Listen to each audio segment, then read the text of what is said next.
Good morning, designers, and welcome to episode 111 of Game of Rugs. Today is the A portion of our Q&A series. Last week I asked you guys if you had questions that you wanted me and my mediocre scoring to answer, and you did. You had so many questions. So we are going to get to them as time allows. So the first question, we're jumping right into this because there are actually a lot of questions. So the first question is from Juliana Christina, and her question is, do you have an idea of the proportion of five-star rooms? Do you have an idea of the proportion of the 5 stars that you've scored in rooms with no limited edition items versus with limited edition items? Yes, I do-ish. I feel like it's around 20%. And so I'm just looking for examples from my most recent fives. Definitely the weeks where we don't have limited edition sets out are weeks that score better with where rooms that don't have limited edition items score better.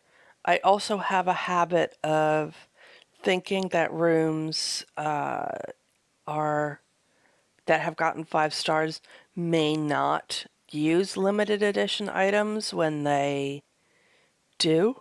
Like this is an example. I think that these, the trees are limited edition. Those are it's the only thing in this room that is limited edition. And I forgot that those were limited edition when I was first looking around at this question. What about this one? Nope, this also has a limited edition plant. Oh, and baskets. Yeah. I think part of the problem for me is that I keep limited edition stuff in my inventory for approximately forever, and I get so used to seeing it that I forget that it's limited because it's been in there for so long. I assume it's a regular item, but here's an example of a room that got 5 stars without any limited edition items, and this is probably another. Yeah, so I think it's between 15 and 20% of my 5-star rooms don't have any limited edition items. Also, she asked in the same question, do you remember what was and at what level your highest score ever? And oddly enough, I do remember that at one point while filming Game of Rugs, but early on, so maybe in the first 30 episodes, I got a room that was one of the top 9. And so that would be my highest scoring room ever. But I don't remember what room it was. I remember that I wasn't particularly impressed. I will say that I have done thousands of rooms, and that was the only time that that's ever happened to me. And it wasn't a particularly impressive room, and I think it was just lucky. So that is that question. And what's our next question? Somebody asked, Christine Thomas said, you've mentioned in the past that some art scores better than others. Can you elaborate on that? And yes, I can. Oddly enough, this art, without a doubt, since I was able to use it at level 49, scores better for me than any other art. It turns up regularly in my 5s. But what I would like to say is that I feel like the reason that this art scores well for me is because that whole teal turquoise thing, like the cult of teal and turquoise on Design Home is very, very frigging real. And like you look at this room as an example, and I put this neutral colored furniture in. I wanted some contrast. I used this rug because it's teal and off-white, and the off-white goes with the off-white of the furniture. And the only painting I have that coordinates with the rug is this piece of art, which I used. This is clearly a rustic room, like it literally comes with a dead animal head stuck to the wall over there on the left. Nothing I used to decorate it is rustic. And, because of the cult of teal, it got a 5. So this piece of art does score very, very well, but I have a feeling that it's because it's the teal piece of art that I have access to. Otherwise, I think it's also worth noting that, like in this room, the art isn't limited edition, but the art goes really well with the room. It's very cohesively coordinated with the room. And like I just saw a 5 go by recently where here's another example. This is not great art. It's appropriate art for a children's room, but what it is green, and the room is green. So I think the art that I have that scores best is the art that goes best with the most popular colors in Design Home. But overall, I think the key to that whole question is that your art needs to really, really tightly coordinate with your room. So here is another question, and the rest of that question was which ones tend to score well, which we just covered, and are there any pieces that seem more divisive? And yes, there are pieces that seem more divisive, which is unfortunate because they're among my favorite pieces of art. And I'm going to see if I can find them. These pieces of art, the whole African art series does not generally score well for me. This is one of the highest scores I've gotten with these pieces of art, and I am disappointed that they don't score well because I think they're among the best art in the game, and because it makes me very uncomfortable to ponder why it might be that they don't score very well.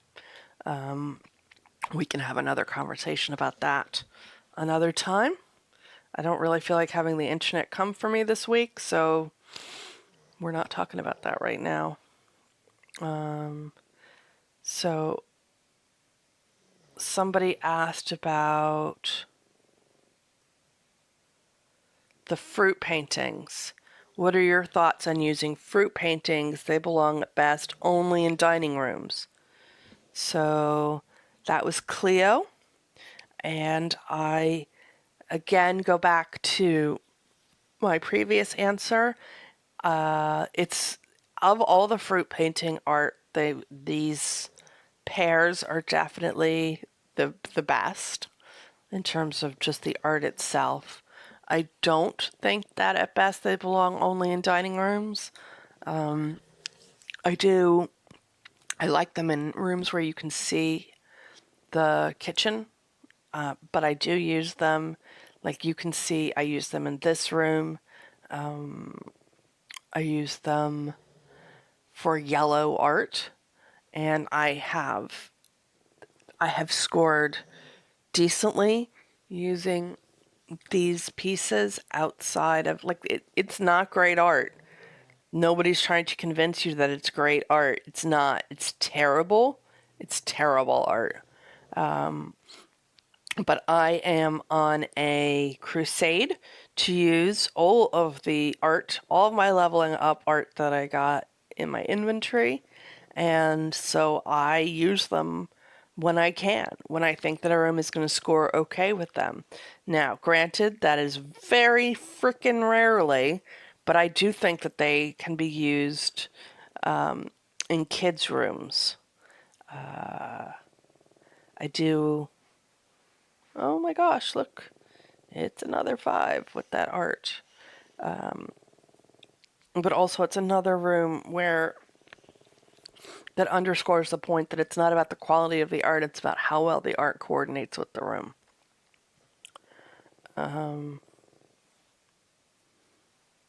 So many 5s with this art.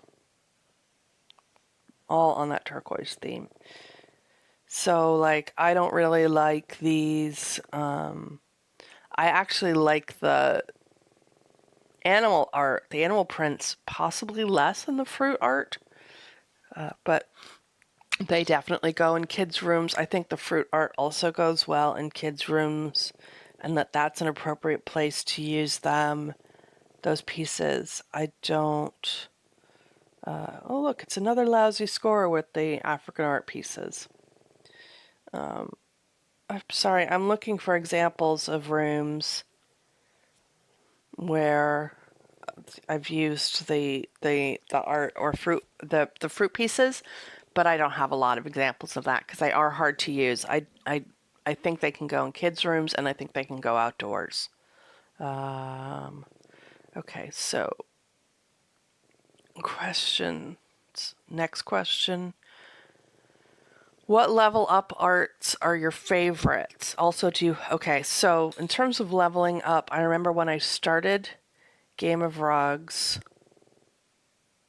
I was absolutely desperate to get to level 24, maybe.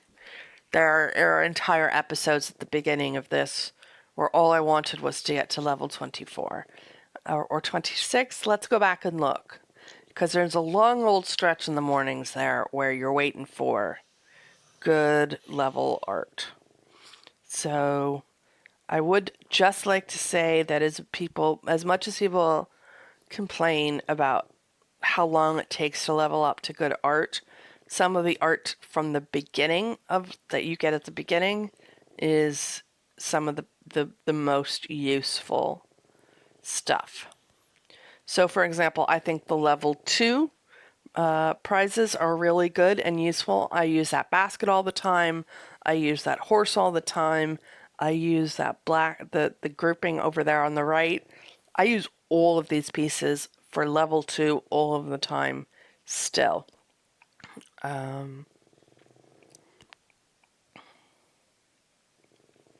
The level 10, I use that table decor constantly. And those 3 pieces of those 3 oil paintings are useful and pretty much always in my inventory. I don't feel like they score that well. The fruit art can, suck a cucumber. I love the level 17 art. Again, it doesn't score very well. I love the level 18 art. These are really useful, these black and white prints. They're very expensive though. I don't buy them that often. It is nice that they come in contrasting sizes. But the art that I really wanted to get to was level 24, I think. This is just a great level. It opens up a lot. Like having access to that tropical art and tropical decor when you haven't had it until then, and nothing that you have had access to until level 24 is of any use for a tropical room is literally game changing.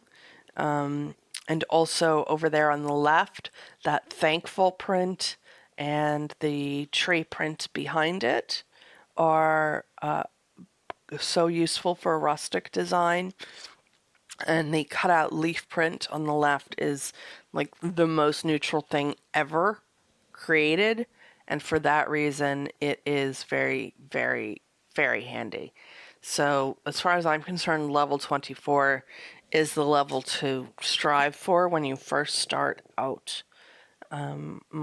This level, the worst level, since you didn't ask, is level 29. Every single one of these pieces should be blown up.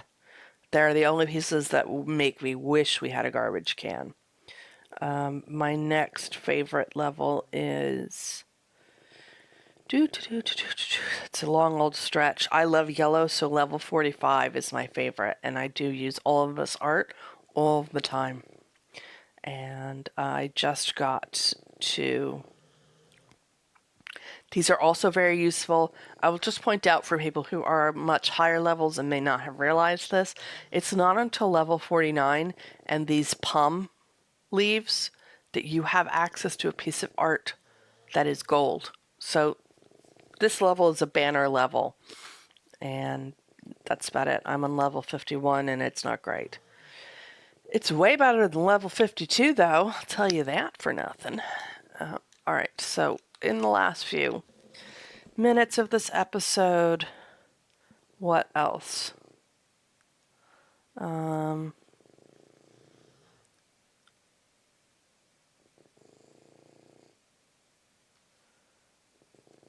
Sorry, I'm here. I'm just looking for... Do you have any personal rules about voting? I do have personal rules about voting. I very rarely will vote for a room that doesn't have a rug. I very... I understand that this is divisive, but I will vote for rooms that are not on theme. I don't really care if the room looks good. I also think that some of these things are weird. Like, oh, also if there are no rugs, I just vote them equal. I know other people have rules about no dead animal rugs, like on the floor, even though they're faux. I respect that, but I don't vote that way. I don't feel the same way. And what other rules do I have? People seem to have really specific rules, like kids. I mean, obviously, yes, I do feel like they're not really rules, but I feel like kids' rooms that don't have things on the floor, like toys on the floor, don't look like kids' rooms. So I will vote for a room that has toys on the floor because it looks more like a kid's room. I started out hating double art in this game, but then I joined the cult of double arts because I like 5 stars.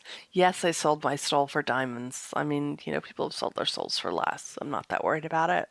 I have I have on 2 occasions used triple art, and I realize I'm going to hell.